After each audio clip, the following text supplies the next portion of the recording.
नाज़रीन, रुपया पैसा में आपको खुशामदीद कहते हैं। मैं हूं अली नासिर और आप जानते होंगे कि बैनुल-अक़वामी सतह पर भी और मुकामी सतह पर भी बहुत ज़्यादा जो है वो टेंशन पाई जा रही है इकॉनमी के अंदर।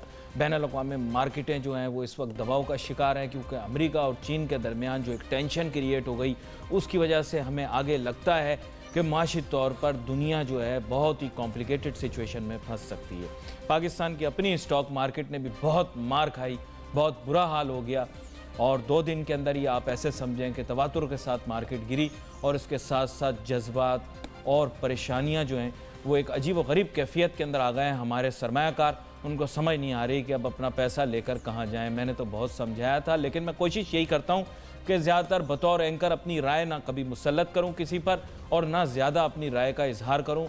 ताहम इस चीज़ का इंदिया हम प्रोग्राम के अंदर बहुत मरतबा दे चुके थे कि मार्केट को आर्टिफिशियली ऊपर ले जाया गया है और एक दिन ये मार्केट नीचे ज़रूर आएगी, क्योंकि इसके हालात, वाक़यात, मामलात ठीक नहीं हैं। लेकिन कुछ लोग बज़िद थे और बज़िद लोग कभी तब्दील नहीं होते। बज़िद लोग यह कहा करते थे कि सीपेक से तकदीर बदल जाएगी, लेकिन तकदीरें सीपेक से नहीं बदलती। तकदीर तो वो बदलता है और नफ़ा नुकसान उसी के हाथ में। लेकिन हमारे मुल्क के अंदर ऐसी उल्टी सीधी बातें की जाती हैं कि बंदा उल्टा लटकेगा तो उसे सीधा नजर आएगा। इसके साथ साथ डॉलर की ऊंची उड़ान, रुपए की धनाधन मार, रुपए का बुरा हाल हुआ लहू लुहान हुआ रुपया, लेकिन कोई उसकी जानिब देख नहीं रहा। पाकिस्तान एक इम्पोर्ट एरिया ओरिएंटेड कंट्री है। हमारा मुल्क, हमारी मईशत तबाह बर्बाद हो जाएगी अगर हम डॉलर रेट को कंट्रोल नहीं करेंगे। लेकिन मजाल है कि किसी की समझ में आ जाए। और इसके साथ साथ असद उमर साहब कहते हैं मैं ते मालियाँ मन्नू तो पता कुछ नहीं। उधर जनाब इमरान खान साहब ने भी ये दावा किया है कि उन्हें बगैर बताए ये मामलात किए गए थे। और फिर उसके बाद ये भी बात सामने आई है कि इमरान खान साहब के बेहद इसरार के ऊपर या उनकी काविशों कोशिशों से डॉलर की कदर में थोड़ी सी कमी की गई और उनका ख्याल ये है कि आहिस्ता आहिस्ता इसकी कदर में इजाफा किया जाए। लेकिन आज जिस मौजू के ऊपर हमने गुफ्तगू करनी है वो है कंस्ट्रक्शन और रियल एस्टेट सेक्टर, तामीराती शोबे को दरपेश चैलेंजेस। मेरे साथ 2 बहुत ही अहम मेहमान शामिल गुफ्तगू होंगे। जनाब आसिफ समसम साहब, चेयरमैन हैं हाउसिंग कंस्ट्रक्शन कमेटी KCCI के, और जनाब अब्दुल करीम साहब जो कि वाइस चेयरमैन हैं आबाद के। और इन दोनों से हम गुफ्तगू करेंगे बहुत ही अहम मौजू के ऊपर, जिसका ये महवर होगा कि जनाब पूरे पाकिस्तान के अंदर कंस्ट्रक्शन और रियल एस्टेट सेक्टर को एक बूस्ट चाहिए। हाउसिंग पॉलिसी अनाउंस करने के बाद सोना माई कित्थे रह गया। जनाब अब्दुल करीम साहब, आपसे गुफ्तगू का आगाज़ करता हूँ। बुनियादी बात यह है कि हमारे यहाँ रियल एस्टेट और कंस्ट्रक्शन सेक्टर के अंदर बहुत ज़्यादा गुंजाइश अभी मौजूद है। हुकूमत ने हाउसिंग पॉलिसी की एक तरह से अनाउंसमेंट भी की थी, फिर प्राइम मिनिस्टर्स हाउसिंग पॉलिसी भी आई सामने हमारे। लेकिन हम ये देख रहे हैं कि आप लोग बहुत बेताब हैं कि जनाब पाकिस्तान के अंदर अपॉर्चुनिटीज़ क्रिएट हों। चौधरी मोहम्मद सरवर साहब आए आपके पास, गवर्नर पंजाब साहब, और उन्होंने आकर आपको कहा कि आए पंजाब में काम करें। तो उनके पैगाम को किस तरह से लेते हैं, आगे चल के किस तरह से इस मामले को लेकर चलेंगे, और कराची में जो दुश्वारियाँ आपको दरपेश हैं उनको दूर करने के लिए भी क्या इक़दाम किए जा सकते हैं? अस्सलाम वालेकुम अली निसार साहब, थैंक यू वेरी मच, आपने हमें मदऊ किया। पहले तो मैं आपकी बात को ही कोट करता हुआ चलूँ कि आपने कहा कि जो अपॉर्चुनिटीज़ हैं, वो जो नीयतें हैं वो काम से शुरू होती हैं। आपने कहा कि नसीब अल्लाह ताला हमें हमारा नसीब जो है वो अल्लाह ताला बनाता है, लेकिन नसीब में मेरा ये ख्याल है कि उसके लिए नीयतें साफ़ होना ज़रूरी है। सर, चौधरी सरवर साहब आए, उन्होंने ही हमारे को अपॉर्चुनिटी दी है, 1 विंडो ऑपरेशन का सोल्यूशन भी दिया है, उसके साथ साथ लैंड भी देने का वादा किया है कि आप हमारे पास पंजाब आएँ। बट अली निसार साहब, मसला ये है कि हम हैं कराचीइट्स जो कई दफ़ा हम आपके प्रोग्राम पे आपके तवस्सुल से हम ये बात बहुत क्लियर कर चुके हैं कि हम कारोबारी लोग हैं, कराचीइट हैं, कराची में काम करना चाहते हैं, कराची हब है। इस शहर को हम बिल्डर्स ने ग्रो किया है, बनाया है। ये प्राइवेट सेक्टर है जिन्होंने, जो हमारे मेंबर्स हैं आबाद के, उन्होंने इसको ग्रो किया है। और उसके बाद अब आज हमें 19 महीने से 18-19 महीने से हमारे काम को बंद कर दिया जाए, हमारा गला घोट दिया जाए, और उसके बाद ये एक्सपेक्ट किया जाए, कोई भी शख्स ये एक्सपेक्ट करे कि हम उठ के और फिर पंजाब चले जाएंगे।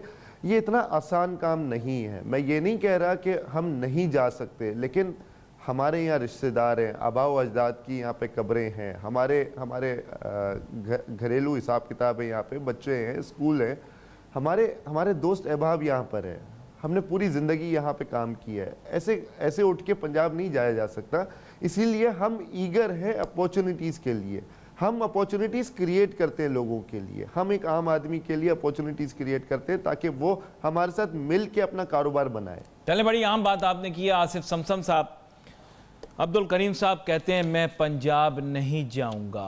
अब आप बताएं कि अगर ये नहीं जाएंगे तो बुनियादी तौर पर कराची के तो हालात इस तरह के हैं नहीं, पानी यहाँ मुयस्सर नहीं है, रियल एस्टेट सेक्टर के अंदर देखा जाए तो बहुत ज़्यादा सैचुरेशन हो चुकी है, इंफ्रास्ट्रक्चर पे बहुत ज़्यादा बोझ पड़ चुका है, वसाइल का फुकदान है, कमी है।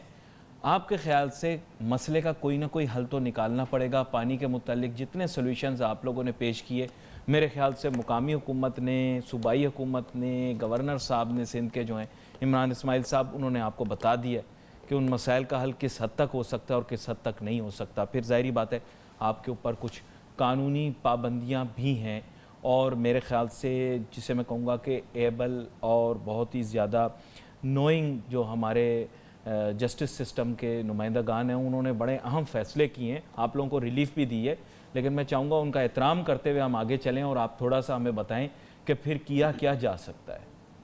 औज़ु बिल्लाहि मिनश्शैतानिर्रजीम, बिस्मिल्लाहिर्रहमानिर्रहीम। नासिर भाई, बहुत शुक्रिया, आप हमें मौका देते हैं अपने चैनल के तवज्जुह से बात करने का। और चूँकि अभी अब्दुल करीम साहब ने एक आपको पंजाब के गवर्नर के हवाले से एक बात बताई और उन्होंने कहा कि उन्होंने ऑफ़र किया और मैं भी विटनेस हूँ कि उन्होंने कहा कि आप पंजाब आएँ, हम आपको अपॉर्चुनिटीज़ भी देंगे, हम आपको हाई राइज़ भी देंगे और आपको जो भी वन विंडो ऑपरेशन है वो हम आपको देंगे। तो और आपने अभी ज़िक्र किया पानी का और आपने ज़िक्र किया कि वसाइल का, आपने ज़िक्र किया कि इंफ्रास्ट्रक्चर का। तो मैं आपको बता दूं कि ना पानी का इशू है हमारी इंडस्ट्री को, ना वसाइल का इशू है हमारी इंडस्ट्री को। हम पे करते हैं, जब हम पे करते हैं बेटरमेंट चार्जेस, तो वो पे ही इस मद में किए जाते हैं कि इंफ्रास्ट्रक्चर जो है उसको नए सिरे से डाला जाएगा उस कैपेसिटी के मुताबिक जिस कैपेसिटी की हम प्रोजेक्ट शहर में लेके आ रहे हैं। और इंफ्रास्ट्रक्चर की फ़ीस दी जाती है उसके लिए कि जो आपको यूटिलिटी सर्विसेज फराम करनी है मुताल्लिका प्रोजेक्ट पे, वो प्रोजेक्ट पे आप फराम कर सकें। बदकिस्मती से खरबों रुपए, मैं आपको अब अरबों में बात नहीं करता हूँ, ये इंडस्ट्री कंस्ट्रक्शन इंडस्ट्री की मैं बात कर रहा हूँ। आपको पता है मैं इस वक्त कराची चैम्बर ऑफ कॉमर्स को रिप्रेजेंट करता हूँ as a chairman housing, real estate और कंस्ट्रक्शन। तो इससे पहले शायद आपको चैम्बर का कोई ऐसा प्रोग्राम नहीं हुआ होगा। मैं आता रहा हूँ आपके पास आबाद की तरफ से जब मैं रिप्रेजेंट करता था। तो कराची चैम्बर को शदीद तशवीश है इस बात पे कि जिस इंडस्ट्री की बात की जा रही है कंस्ट्रक्शन इंडस्ट्री की, अब ये एहसास हमें तो पहले भी था लेकिन अब जो अरबाब अख्तियार हैं उनको भी हो चुका है। वो अलग बात है कि अब वो इस पे यू टर्न कब लेते हैं, मैं वेट कर रहा हूँ। यू टर्न काफ़ी ले चुके हैं लेकिन मैं अब इस पे यू टर्न का वेट कर रहा हूँ कि जो लोग बेरोज़गार हो गए हैं, पहले मैं आपको कहा करता था कि खदशा है कि लाखों लोग बेरोज़गार हो जाएंगे, आज मैं कंफर्म करता हूं कि लाखों लोग बेरोज़गार हो चुके हैं, मज़दूरों के चूल्हे बुझ चुके हैं। एक प्रोजेक्ट से जब 300 मज़दूर फारिग किए जाते हैं तो मैं कंफर्म करता हूं कि 6-8 मज़दूर ऐसे होते हैं जिनको कहीं ना कहीं रोज़गार मिल जाता है, बाकी 296-290 मज़दूर वो घर जाके बैठ चुके हैं। और ये वो लोग हैं मेरे मुल्क के जो स्किल नॉन स्किल, आपको पता हाउसिंग कंस्ट्रक्शन इंडस्ट्री तो वो इंडस्ट्री थी जो स्किल नॉन स्किल को रोज़गार देती थी, लेकिन वो सारी बेरोज़गारी भी फैलती जा रही है। और साथ साथ मैं आपको ये बता दूं कि पानी की जो शॉर्टेज की आपने बात की, जो हम पर जो कानूनी पाबंदियां हैं उसकी आपने बात की, तो बड़े एहतराम के साथ हमने हमेशा ये बात कही है कि मेगा स्ट्रक्चर बिल्डिंग कोई पानी नहीं पीती, पानी वही लोग पीते हैं जो उसमें आके शिफ्ट होते हैं और वो उससे पहले कहीं ना कहीं वो पानी कंज्यूम कर रहे थे। और जहाँ तक पंजाब की आप बात कर रहे हैं तो इस वक्त मैं जो सुनता हूँ, आप सुनते हैं कि पूरे मुल्क में पानी का बहरान, ये बात कराची की नहीं की जा रही, बहरान की बात पूरे मुल्क में की जा रही है। चलें, पॉइंट टेकन। बड़ा अहम एक मौजू और भी है जो मैंने आप लोगों से डिस्कस करना है। अब्दुल करीम साहब, बुनियादी तौर पर आपने देखा होगा कि तजावज़ात के ख़िलाफ़ जो है बड़ा सख्त ऑपरेशन जारी है, एनक्रोचमेंट्स को रिमूव किया जा रहा है। ये तो आपकी इंडस्ट्री के लिए बहुत अच्छी चीज़ है क्योंकि जिसे कह सकते हैं कि वो एनक्रोचमेंट्स जो कि रेगुलराइज नहीं थी, कानूनी तौर पर नाजायज़ थी, उनको मनहदम किया जा रहा है और उनके बजाय जो है वो डिमांड अब इंक्रीज़ होगी और आप लोगों को अपॉर्चुनिटी मिलेगी, कॉस्टिंग बेहतर हो सकती है, तो ये तो एक अच्छा इकदाम है। एनक्रोचमेंट्स को रिमूव करने से कंस्ट्रक्शन और रियल एस्टेट की इंडस्ट्री को फ़ायदा हो सकता है और आगे चल के आपकी तंजीम के भी मेम्बरान को फ़ायदा हो सकता है। सर बिल्कुल फ़ायदा होगा अली निसार साहब, मगर अगर इस तरह की पॉलिसीज़ अगर रहीं कि आज पॉलिसी कुछ है, कल पॉलिसी कुछ हो जाएगी और एक लॉन्ग टर्म अगर पॉलिसी क्रिएट नहीं की जाएगी जिस तरह से बाहर मुल्कों में किया जाता है, अगर वो नहीं किया जाएगा तो डेफिनेटली नुकसान होगा। सिर्फ इस शहर को नहीं, इस मुल्क को भी नुकसान होगा और उसके कारोबारी तबके को भी नुकसान होता रहेगा जिस तरह अभी हो रहा है। वन फाइन डे अगर आप कोई इंडस्ट्री बंद कर देते हैं और उसको फिर 19 महीने बंद रखते हैं तो डेफिनेटली वो नुकसान होता रहेगा। अपॉर्चुनिटीज़ बिल्कुल आती है, अपॉर्चुनिटीज़ सिर्फ हमारे पहले आप लोगों को शिकायत थी पीर बाबा से कि पीर बाबा काम कर रहा, हमें करने नहीं दे रहे, हमारे साथ बड़ी ज्यादती हो रही है। अब तो पीर बाबा को भी नहीं करने दे रहे, मतलब तो फिर अब आपकी शिकायत तो रही नहीं ना। अब आपकी शिकायत आप बताएं किस बात पर होगी। अब आप कह रहे थे हमें एक छड़ी से जो है वो नहीं हाँका जा रहा, वो मुख्तलिफ पैमाने रखे जा रहे हैं। अब तो किसी के लिए मुख्तलिफ पैमाना नहीं, वो भी परेशान है। सर कंस्ट्रक्शन इंडस्ट्री है, कंस्ट्रक्शन इंडस्ट्री में जो लोग यहाँ पे काम कर रहे हैं, चाहे वो बाहर से आए, चाहे वो लोकल हो, चाहे वो कोई भी हो, वन विंडो ऑपरेशन होना चाहिए, सेम प्लेटफॉर्म क्रिएट करके देना चाहिए। हमारे साथ कोई हमारे जो आबाद के मेंबर्स हैं उसके साथ एक अलग पॉलिसी क्रिएट की जाए और बाकी जो डिपार्टमेंट्स जो काम कर रहे हैं उनके साथ एक अलग पॉलिसी क्रिएट की जाए। हम उस पर एतराज़ करते हैं। तो रोज बुला के उनकी सरजनिश हो रही है। आप अब ये तो नहीं कह सकते कि उनकी सरजनिश नहीं हो रही, उनके साथ तो बड़ा सख्त रवैया अपनाया जा रहा। आपको पता है उन सबको लाइन हाजिर किया हुआ, उनसे पूछा जा रहा है कि जनाबे वाला आपकी कारकर्दगी क्या है। अब्दुल करीम साहब थोड़ा सा तो रिलीफ दो उनको भी, वो भी आपको रिलीफ दे रहे हैं, आप भी उन्हें रिलीफ दें। अपने प्रॉब्लम के सोल्यूशन के लिए कोई देरपा सोल्यूशन सजेस्ट करें, मुमकिन है आपकी बात मानी जाए। सर हम तो सिंपल कहते हैं एक पॉलिसी क्रिएट करते सबके लिए, चाहे वो हमारे आबाद के मेंबर हो चाहे वो ना हो। पूरे पाकिस्तान में अगर एक पॉलिसी होगी तो हमें काम करने में आसानी होगी। हमें ये पता होगा कि हमने किस जगह पे कितनी इन्वेस्टमेंट करनी है, क्या वो फिजिबल है नहीं है। अगर नहीं होगी तो नहीं करेंगे, अगर होगी तो करेंगे, सिंपल। अच्छा, यहाँ पर आसिफ समसम साहब जो बुनियादी मसला है ना वो ये है कि when you go as construction industry the biggest problem you face is के सिविल सोसाइटी जो है ना वो आवाज़ उठाती है और उनकी आवाज़ में होता है बहुत ज़्यादा वजन। आप लोग होते हैं बिल्डर, आप लोग कमर्शियल लोग हैं, आपके कमर्शियल इंटेंशंस हैं। प्रॉब्लम यह है कि सिविल सोसाइटी वाले कभी भी आपके हक में आवाज़ नहीं उठाते और हमेशा आप लोगों के लिए अल्फाज ऐसे इस्तेमाल करते हैं जैसे कि बिल्डर माफिया और ये सब। इससे फिर क्या नुकसान होता है कि आप लोगों का मौक़िफ़ जो है ना कमज़ोर होता है। तो आप लोग भी अगर सिविल सोसाइटी के साथ मिलकर कोई काम करेंगे ना तो आप आगे बढ़ पाएंगे, वरना आपकी सारी काउंटर प्रोडक्टिव एक्टिविटी होती है। इस सिलसिले में आप बताएं कि माशरे के कितने अफराद को आप ये ब्रीफ करने की कोशिश करते हैं कि उनको हाउसिंग यूनिट्स की ज़रूरत है और आपकी तंजीम जो है कुछ अच्छा काम करना चाह रही है। देखें, अभी जो धरना हुआ था वाटर बोर्ड पे association of builders and developers का, जिसमें आपको पता है कि कराची चैम्बर ऑफ कॉमर्स ने न सिर्फ हिमायत की थी बल्कि उस धरने में हमारे जो लीडर्स हैं वो शरीक भी हुए थे और उनके मौक़िफ़ की न सिर्फ हिमायत की थी बल्कि जो उनको तकलीफ़ है उसको एड्रेस भी किया था। तो उसमें वो सारे लोग थे जिसका मैं समझता हूँ कि वो सिविल सोसाइटी से उनका ताल्लुक़ है। और रही बात परसेप्शन की, तो मैं आपको बता दूं कि पाकिस्तान बनने के बाद से जो भी सरमायाकार हैं, जो भी इंडस्ट्रियलिस्ट हैं, वो आप सिर्फ बिल्डर की बात ना करें, अभी तो हमारी बात चल रही है तो आप हमारी बात को लेके जा रहे हैं आगे, लेकिन जो भी इंडस्ट्रियलिस्ट हैं एक परसेप्शन बना हुआ है कि हमेशा गालियाँ दी गई, सरकारी सतह पे भी गालियाँ दी गई और इन जनरल भी जो है बुरा भला कहा गया। और आपको ये बता दूं कि आज आप फॉरेन एक्सचेंज की बात करते हैं, आपको अगर ये फिगर्स पता है कि पाकिस्तान बनने के बाद से कितने इंडस्ट्रियलिस्ट जो है वो पाकिस्तान छोड़ के अपना सरमाया बाहर लेके जा चुके हैं। एक फैक्ट्री बंद होती है, बड़ी अहम बात आपने की है, एक फैक्ट्री बंद होती है, एक इंडस्ट्री बंद होती है, 5-6 हज़ार लोग उस फैक्ट्री से बेरोजगार हो जाते हैं। इस सवाल के ऊपर हम गुफ्तगू करते हैं, लेकिन एक छोटी सी ब्रेक लेनी है। ब्रेक के बाद वापस आएंगे, फिर ये कोशिश करेंगे कि हम फॉरेन इन्वेस्टमेंट तो अपने मुल्क में बुलवाना चाह रहे हैं, लेकिन बुनियादी तौर पर हमारा अपना इन्वेस्टर तो मुल्क छोड़ के जा चुका है। वजह क्या है? Let's take a short break.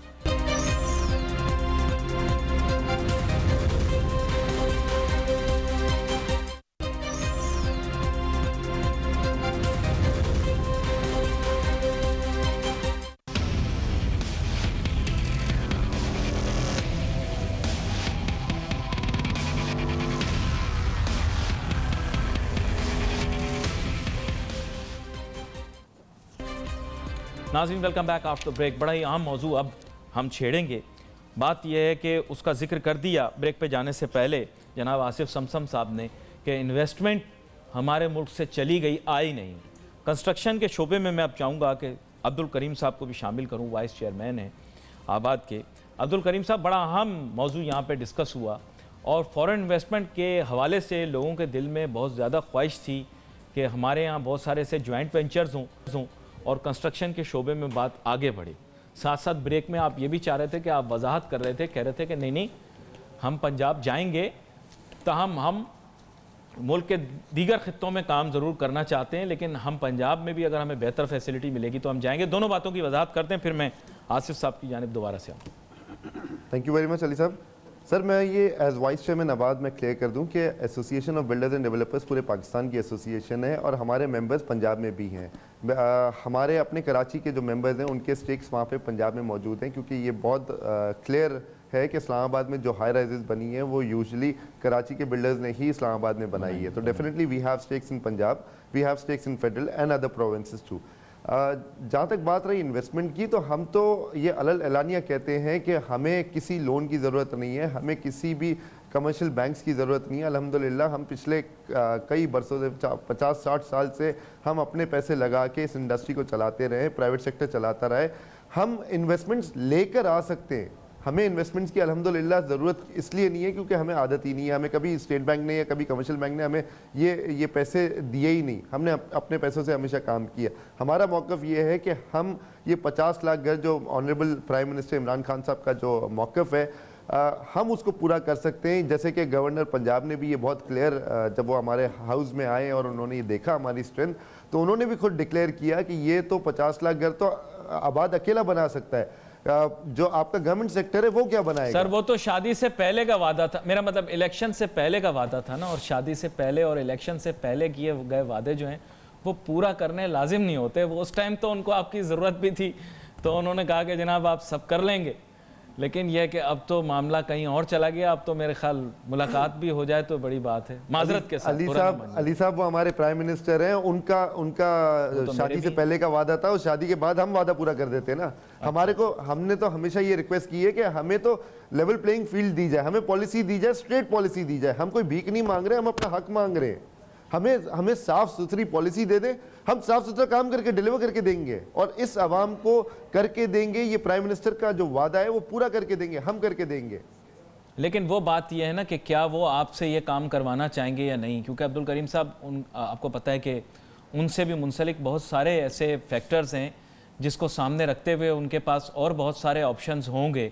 अब he is definitely very serious about his own housing plan, और मेरे ख्याल से उसकी एग्जीक्यूशन के लिए there something coming out. Let's hope it will be good for you. लेकिन यहाँ पर एक और चीज़ की मैं आपसे, जी आप कुछ कहना चाह रहे हैं? सर मैं बिल्कुल इसमें एक चीज़ ऐड करूंगा कि घर वालों को जब तक आप ऑप्शन नहीं देंगे, घर वाले आपको आपका काम करके नहीं देंगे। जितना फेथफुली हम काम कर सकते हैं, बाहर से लोग आके नहीं कर सकते।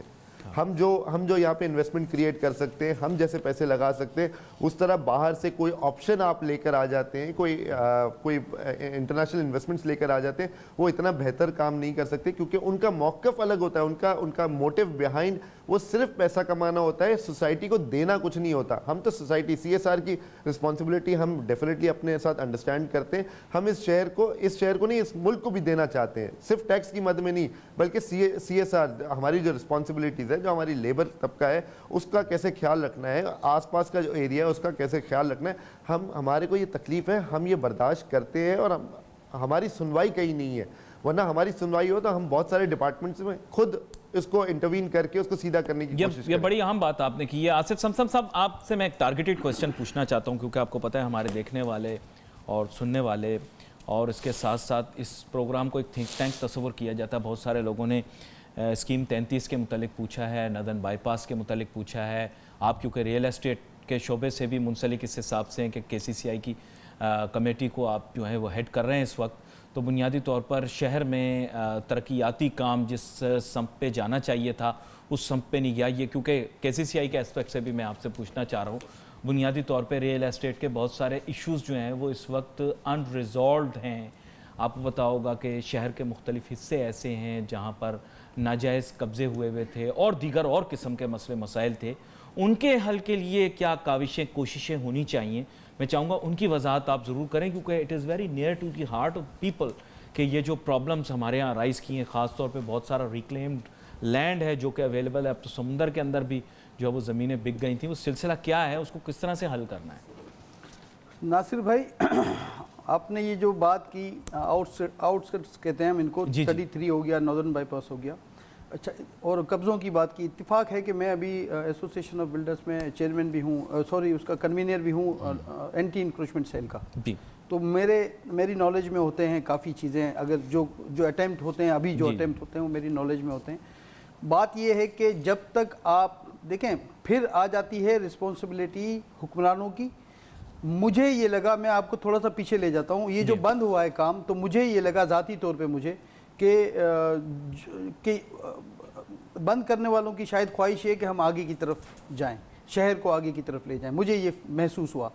तो मेरा पहले भी ये कहना था कि जब तक आप इंफ्रास्ट्रक्चर नहीं देंगे स्कीम 33 में, जब तक आप इंफ्रास्ट्रक्चर नहीं देंगे नॉर्दर्न बाईपास या उससे आगे की तरफ, तो आप सोचें कि एक फैमिली कैसे मूव हो सकती है जब वहाँ पहले स्कूल होने चाहिए, पहले वहाँ कॉलेजेस होने चाहिए, अस्पताल होने चाहिए, यूटिलिटी के जो इदारे हैं वो होने चाहिए। तो वो चीज़ तो आप देने के लिए तैयार नहीं। इवन मैं आपको अपने एक प्रोजेक्ट की एग्जांपल दे दूं, गुलशन मेमार के बिल्कुल स्टार्ट में वो प्रोजेक्ट है, और मैंने आबाद के फोरम से ऑफर की है कमिश्नर साहब को, मैं आपको वो सारे डॉक्यूमेंट भेज दूंगा, कि जिसमें मैंने कहा है कि रोड तो नहीं बना रही जो आपके इदारे हैं, तो हम आपको खुद अपने पैसों से रोड बना के देने के लिए तैयार हैं, स्ट्रीट लाइट लगाने के लिए तैयार हैं। पानी की जो K3 की लीकेज, K4 की आप रोना रोते हैं, K3 का 30% पानी वहाँ लीकेज हो रहा है। मैंने लिख के पिक्चर्स के साथ, मूवी के साथ दिया, लेकिन उस पर काम नहीं हो रहा। सॉरी टू से पिक्चर और मूवी हमें भी प्रोवाइड कीजिएगा, मैं उसको देखना चाहूंगा और आई वुड लाइक टू वो डॉक्यूमेंट्स भी भेजूंगा। सॉरी टू से मैं आपको एक बात बता दूं कि अब थोड़ा सा मसला इससे बहुत आगे चला गया है। हमारी इंडस्ट्री जो पहले कंस्ट्रक्शन का हम रोना रोते थे, जो हमारे बिल्डर्स हजरात थे, जो हमारे मेंबर भी हैं, लेकिन उनका रोना अपनी जगह था। आज मैं आपको ये बता दूं कि बाकी 40 जो कोई 40 क्लेम करता है, हम 70 क्लेम करते हैं। 70 से जायद इंडस्ट्री बंद होने जा रही है, उसमें से कुछ बंद हो चुकी है। अगर हमारी ये तशवीश है, शहर में बेचैनी फैलेगी, अब भी अगर सीरियसली इस इशू को अगर टेकअप नहीं किया गया, अब भी अगर सीरियसली जो स्टेक होल्डर है, मैं बात स्टेक होल्डर की करता हूँ, कराची आइट्स की बात करता हूँ, जिनका स्टेक है या जो इंडस्ट्री के लोग हैं, उनको बैठ के उनके साथ संजीदगी से बात नहीं की गई, तो आप ये सोचो कि हम ये बात कर रहे हैं कि कौन देगा हमें। तो ये अहम मौजू है ना। हाँ, 1 अरब डॉलर इमदाद देगा, 2 अरब डॉलर इमदाद देगा। जब हम ये कह रहे हैं आपसे कि जब 2013 के बाद से लॉ एंड ऑर्डर ठीक हो गया, तो उस वक्त पाकिस्तान में उन पाकिस्तानियों की इन्वेस्टमेंट जो ओवरसीज पाकिस्तानी थे, 30% हमारे प्रोजेक्ट में इन्वेस्टमेंट उनकी है, उनके वो डॉलर आ रहे हैं। आप बात करते हैं कि जी बाहर से इन्वेस्टमेंट आएगी और वो आपकी बिल्डिंग बनाएगा। आप मुझे बताओ कौन बेवकूफ है जो बाहर से पैसे लेके आएगा, आपकी बिल्डिंग बनाएगा, और वो क्या अपने पैसे यहाँ छोड़ के जाएगा? चलें, अब्दुल करीम आडिया साहब के ये चेहरे के तासुरात जो हैं वो बड़े संजीदा हो गए आपकी बात सुन के। मेरे ख्याल वो भी इस बारे में अपनी राय देना चाहेंगे। जी अब्दुल करीम साहब, मैं चाहूँगा इस पर थोड़ा सा आप भी रोशनी डालें, और ख़ास तौर पे बिलखुसूस जो शहर के ये मामलात हैं जिसमें बहुत सारे प्रोजेक्ट्स लगे हुए हैं, बहुत सारे आपके मेम्बरान भी उसमें काम कर रहे हैं, और बहुत सारी आवाम की जो चैलेंजेस हैं, सवालात हैं, वो भी इसके मुतल्लिक़ ज़रा जवाब दीजिएगा। सर, ये क्लेम हम पे किया जाता है कि अनफॉर्चुनेटली कि बिल्डर जो है वो शहर को ख़राब करता है। ये चीज़ को बहुत क्लियर होना ज़रूरी है कि बिल्डर तो इन्वेस्टमेंट लेकर आता है, ये वही बिल्डर है जो आप लोगों को छत क्रिएट करके देता है। अगर ये ना करे तो गवर्नमेंट कुछ भी नहीं करती है। आज तक गवर्नमेंट ने 5000 घर प्रॉपर्ली बना के नहीं दिए, साफ शफाफ तरीके से। हम तो जो शख्स हमारे साथ आता है, चाहे वो क्लिफ्टन पे ले, चाहे वो सुरजानी में ले, या चाहे वो किसी और एरिया में ले, हम तो ये बोलते हैं कि हम प्राइवेट सेक्टर जो है वो काम करता है, इन्वेस्टमेंट्स लेकर आता है, लोगों को जॉब्स देता है, और उसके अलावा टैक्सेस की मद में इंफ्रास्ट्रक्चर के लिए भी पैसे देता है गवर्नमेंट को। बट अगर गवर्नमेंट काम नहीं करना चाहती तो उसमें हमारा क्या कसूर है? गवर्नमेंट का एक आज तक MD फायर नहीं किया गया पानी की वजह से। जैसे कि आसिफ समसम साहब ने कहा कि K4 को रोते हैं, K3 को तो पहले सीधा कर दें। सर, हम तो इन सारी चीज़ों के लिए पैसे दे चुके हैं। खालिद बिन वलीद रोड का मैं बार बार जिक्र करता हूँ कि वो 1.5 किलोमीटर के स्ट्रेच पे 4 अरब रुपए दिए गए, आज तक कितने पैसे लगे कोई हिसाब नहीं है। कौन इसका हिसाब मांगेगा? ये जैसे मैंने आपसे पहले भी कहा कि हमारी बात सुनी नहीं जाती। जब सुनी नहीं जाती तो हम सवाल क्या करेंगे, हम हिसाब कैसे मांगेंगे? ये बात को आसिफ समसम साहब कुछ इजाफा करना चाह रहे हैं।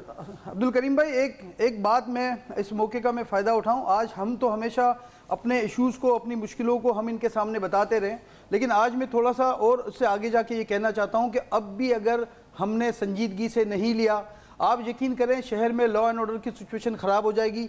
हमने 2013 के बाद से ग्रो करना शुरू किया। हमने हर फोरम पे जाके अप्रिशिएट किया लॉ एनफोर्समेंट एजेंसीज़ को, लेकिन उसके बाद सबसे पहला जो हम पे झटका लगा वो FBR का लगा। उन्होंने हमारा सांस लेना मुश्किल कर दिया।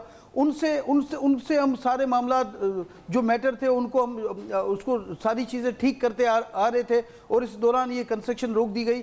आज आपको मान लेना चाहिए कि ये कंस्ट्रक्शन इंडस्ट्री जो है ये मदर है 70 इंडस्ट्रियों की, और वो सब बंद होने जा रही हैं। सीरियसली मैं बात कर रहा हूं कि आप बाहर से लोगों को तलाश कर रहे हैं। हम काम करने वाले लोग हैं, हम शहर में काम कर सकते हैं, हमारे पास इतनी पावर है, हमारे पास इतने मजदूर हैं। मैं कैसे ये सोच सकता हूं कि हमारे लोगों इनको क्या करें, हम भगा दें, इनको कनाडा भगा दें, उनको क्या करें? आप बाहर की इन्वेस्टमेंट तलाश कर रहे हैं, जो पाकिस्तान में काम कर रहे हैं उनको आपने उन पर पाबंदियां लगा दी हैं। 50 लाख घरों की बात की है, मैं इन्होंने बड़ी हौसला अफजा बात की कि आबाद साथ देगी, हम भी साथ देंगे। लेकिन भाई फिर सवाल मेरा आपसे है अली भाई कि ये 50 लाख घरों के लिए पानी कहां से आएगा, ये जवाब आप मुझे दे दीजिएगा। बहुत सारे ऐसे मौज़ूआत होते हैं जिनके ऊपर गुफ्तगू जो है वो नामुकम्मल सी रह जाती है। आगे आने वाले दिनों के अंदर इस मौजू के ऊपर मज़ीद गुफ्तगू करेंगे। आप दोनों मेहमानों का बहुत बहुत शुक्रिया, आपके साथ शामिल हुए। नाज़रीन, wait for your message on Facebook. यहाँ पे अली नासिर हमारी टीम को इजाज़त दीजिए। अल्लाह हाफ़िज़।